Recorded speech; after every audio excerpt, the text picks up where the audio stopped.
Results for the boys long jump. 8th place, Elijah Service of Stevens, 19 feet 8.5 inches. 7th place, Sean Smith of Central, 19 feet 8.5 inches.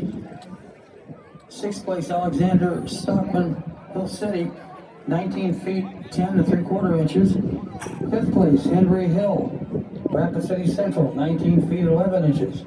4th place, Nick Schroeder, Hill City, 20 feet 3/4 inch. 3rd place, Jace Gengris of Stevens, 20 feet 2.5 inches. 2nd place, Danny Imormino of Custer, 20 feet 6 inches. 1st place, Kincaid Raymond of Custer, 22 feet 9 3/4 inches. Let's go, Daril. Push and finish strong. Let's go.